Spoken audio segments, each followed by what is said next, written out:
Hi, everyone. Welcome. This is our online craft cafe spotlight series here with our very own Dr. Robert Gundling. And if you're not familiar with who he is, then you got to get ready to learn today because he is not just an ambassador for early childhood education with experience of 50 plus years in the game. And I'm talking everything from teaching in regular schools to opening centers to running centers, director, all the way up to professor, and now to one of the best, I say number one, ECE consultant in the world, you guys. Nobody does what he does because nobody has the passion level that he has. So I want to bring him on today because I have some great questions. I want to pick his brain. He's got so much in there. And we've been talking about some things. So I'm going to bring him on today. So Dr. Robert Gundling, how are you? Oh, I'm fine, Latoya. How are you? I'm wonderful and super excited to get you to myself because I know you're super busy. You got a lot going on. So I want to talk about these things because you bring up these topics when we are talking, and I don't have any clue about what you're saying. So this is a way to open other people's minds to it because I'm sure that if I'm not really thinking about it, I'm not the only one. So we were talking recently about different things with ECE and just how we arrive there and what are the things that we need to put in place in order to get there and be successful. So I want to kind of throw that back to you. You mentioned that centers should be having a supply and demand study done. Can you talk a little bit about that? Like, because give us a background on what that even is, because I don't even know what that is. Well, thank you, Latoya. And I guess true to my nature, sometimes I think faster than I'm able to talk. And so I first of all, I want to thank you for this opportunity. And I want to thank anyone who's listening to this to our conversation today. And I want to underscore that this is the first in what I'm hoping to be an ongoing series of short conversations with Latoya, who I have said is, thank God she's with Better Futures, our Vice President for Professional Development. And I coined several years ago that Latoya, also unique, reminds me of Oprah Winfrey and her ability to make people feel relaxed, valued, and excited to be in the space with her. So I want to understand. Yeah, it's who I am, folks. And so I mistakenly gave, it sounds like, the impression that centers and home-based early childhood programs should create a supply and demand study. Rather, it is, there are now supply and demand studies. They're usually done at the state level, at the local level, as an invaluable resource to individuals who are operating early childhood education businesses, but especially for individuals who are thinking about, and Latoya, that's part of how we connected, opening an early childhood program. And knowing from my career in early childhood education, invariably quality teachers got to a point where they said, you know what, I want to open my own. I see what is involved. I'm good at what I do, and I don't need a middle person. I want to do it all by myself. Or clients that we've had who are operating very successful early childhood education businesses, both home-based and center-based, and they want to grow the business. They want to go to multi-site. Yeah. Or they want to go into consulting and support others to diversify their business, supporting them in starting their own businesses. So there's the context of my perspective around supply and demand study that comes from I was on the initial advisory board in Washington, D.C., funded by a influential foundation in the city to create the first supply and demand study, childcare supply and demand study in Washington, D.C., because what the foundation was doing was they'd committed $5 million to the city to expand the number of high quality infant toddler spaces throughout the city, but especially in the under-resourced areas. And what they knew was that a supply and demand study was essential to ensure that the growth was successful. Mm-hmm. Meaning, for example, we have worked in the city of Philadelphia with many clients, associations, organizations, businesses, and my professional roots are in the Philadelphia area, and the part of it, the city of Philadelphia. And as we began that work, and we, I mean, and want to also mention Jahi B. Davis, MBA, co-founder of Better Futures, who, what a gift. Jahi, while we are known by some as the odd couple, I often think about Felix and Oscar. While they were the odd couple, they had the secret way to make it work. And I think that's how I receive that comment from people. And where I'm going with this, because often I'll go all over the place because there's and I'll let you, because I love to hear it. And information is the integrating what I've learned from my work with Jahi. And the beauty of our work is it really is the integrating and the marrying of my background in early childhood education with Jahi's background and experience in business, finance, and lending. So he's approaching a topic like, I believe, supply and demand from his experience and perspective as a lender. And that's been incredibly valuable to me and to clients we have supported to either expand or open family childcare or home-based or center-based program. So anyway, I was involved in that experience, and it was so impactful.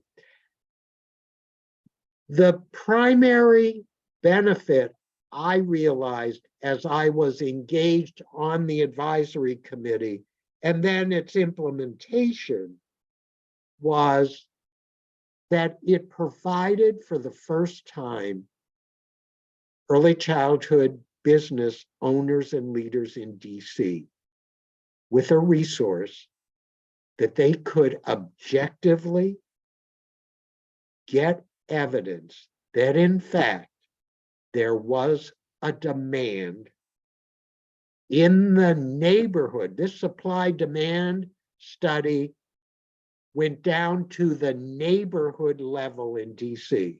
Wow. And therefore, back in the day, folks, 50 years ago when the dinosaurs roamed, we opened early childhood programs, and often what we would say is, well, God will provide. We don't know if the children will come, but we have a belief they will. Well, the supply and demand study provides the evidence, Yeah. whether they're there or not. We use it in supporting clients who come to us saying, we want you to support us to open our first facility or expand, et cetera. And that's our first step. Yeah. So Jahi has created, we have a checklist of indicators that are used in that feasibility study.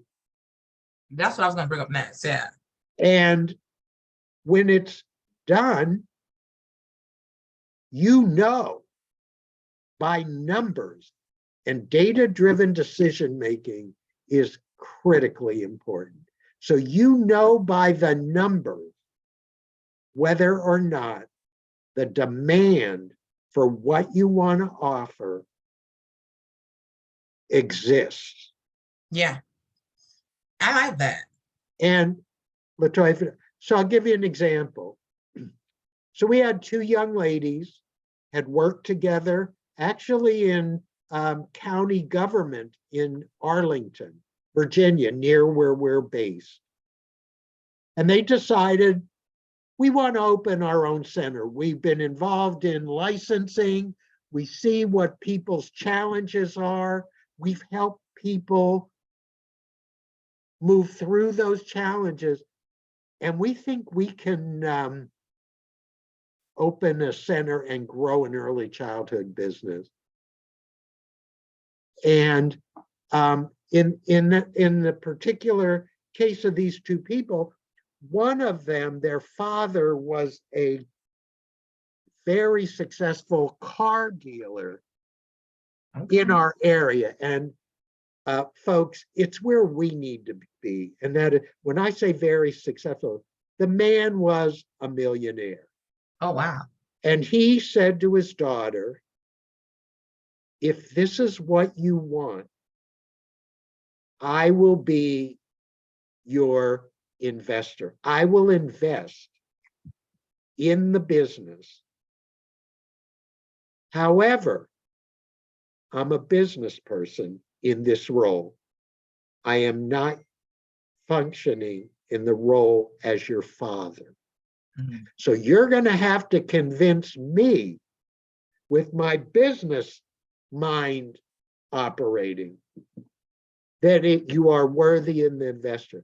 Well, so they went round and round with the father. You know, she tried the little daughter, not little, but the daughter. And I had a sister, so I know how it is when you got a daughter. You know, they kind of want to wrap you around their finger. It usually works. I'm daddy's little girl, and you know I'm not as good as my brothers. So you have to be different and special with. Anyway, they came to us and said, can you help? Very quickly, we did the feasibility study. We presented it to the father with them in the room. The father looked at them at the end of the presentation and he said, now you're talking. You got two experts in the room. Mm-hmm. Now I know that my money is going to grow as you grow. So go forward.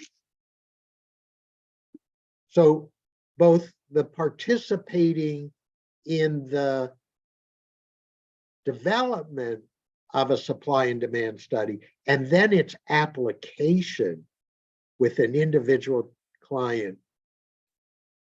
That's why I brought it up to you, Latoya, because from my perspective, and I hope we have people listening from Philadelphia who will weigh in. is that we have, so what's been created, in my opinion, in Philadelphia is the market is saturated. Mm-hmm. What do I mean? Well, we work with a client in it. There are at least 10 other centers and home-based programs within a 5-mile radius of that client. Wow. And they have not done a feasibility study. They've not looked at supply and demand, even though that exists in Philadelphia. And They it haven't realized. really puts them at a disadvantage. I mean, we had a recent client. They bought a building. They had an idea. They were going to open an early childhood center and also include in it a water ice business, because that's big in Philadelphia. That's where it originated. Oh, yeah? Okay. They didn't know whether the demand was there. The bottom line is we did their feasibility study, and the model they created was not feasible. It was going to drain them of all their financial resources. Wow. So in their case, we were able to develop a corrective action plan, which meant they had the evidence. Okay, the evidence was there that they would need to take their ice stand idea and either put it on pause or find another space, because that space they projected or wanted to use in the early childhood facility impacted the potential revenue that was making it financially not feasible. Once we made that correction, they're fine. Wow. I love that, because I think that when, especially, and this is for not just the newcomers to the business that want to open up a new center, but those of you who are already in business, because sometimes what I've realized from working with you guys is the business plan is a start, but it's not enough. It still needs to be, and it's worth it. Like you said, it's worth it to do the research, but a lot of people don't even know that this exists or how to do it. So what would you say to someone, I'll just say like the beginners, that somebody that, like you said, maybe working at a center, but always had this dream to create their own center. What is the first thing, what should they be doing now? Like, what's the first thing they should be doing in the meantime to get prepared for that opportunity? Well, first am I correct? They've made the decision they want to open the facility. Yeah, but they're still working as a teacher. Right. So the first step I would take is I contact the licensing agency, and I'd go through the orientation to find out what's required in order to be licensed, because that's going to impact the business plan. And actually, the feasibility study is step one.